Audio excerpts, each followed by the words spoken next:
Hello everyone, my name is Carissa, and this is week 1 of COMM 3000.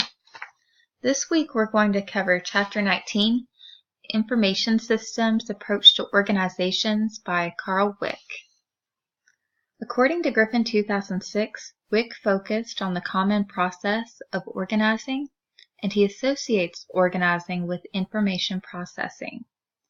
Griffin 2006 also tells us that information is often equivocal, which means a given message or situation has two equally plausible interpretations. Wick's model helps us make sense of these messages and situations. Now that you are familiar with the purpose of the theory, let's move on to some specifics.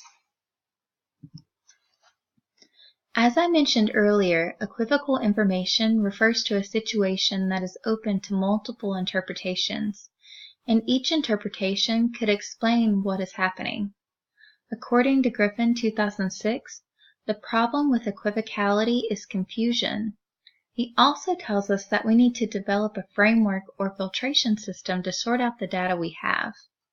By filtering our data, we can determine the best solution for the given situation. Wick attempts to apply Charles Darwin's theory, the origin of species, to organizations.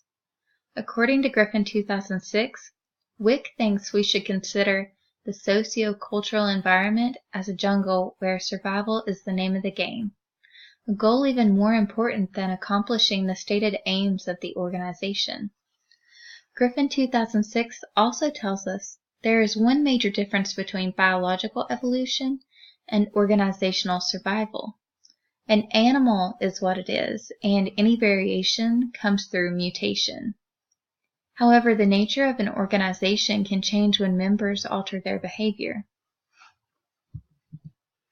According to Griffin 2006, there is a 3-step process to socio-cultural evolution. The first step is enactment, and this is when we act or do something. The second step is selection, which is retrospective sense-making.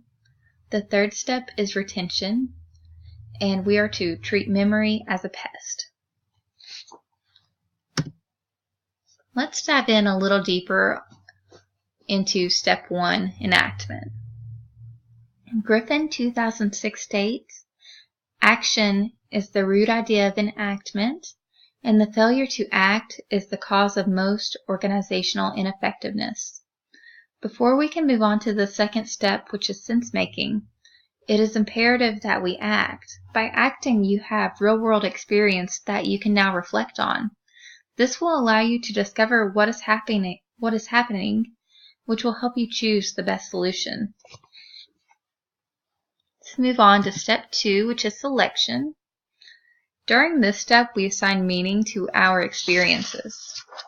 According to Griffin 2006, we can only interpret actions we've already taken.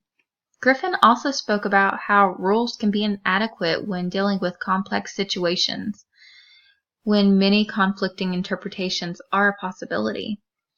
He introduces another tool for selection, act-response adjustment cycle of the double interact, and the model can be found on page 281 of the textbook.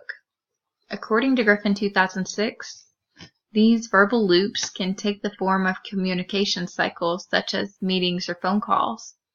And with each cycle, the situation becomes less equivocal or less confusing. Let's move on to the third step, which is retention. Retention is basically the way a system recalls information. Griffin 2006 tells us that too much retention creates a network of rules that reduces a person's flexibility when responding to complex situations. He also notes that some retention is completely necessary for stability. For example, I used to work at a hospital, and management was required to record every situation a subordinate brought to them. This was to ensure that corporates' retention levels were very high. By doing this, managers could not be flexible with their responses whatsoever. I feel like this practice negatively affected several complex situations, and the managers weren't able to resolve these situations 100% because of that.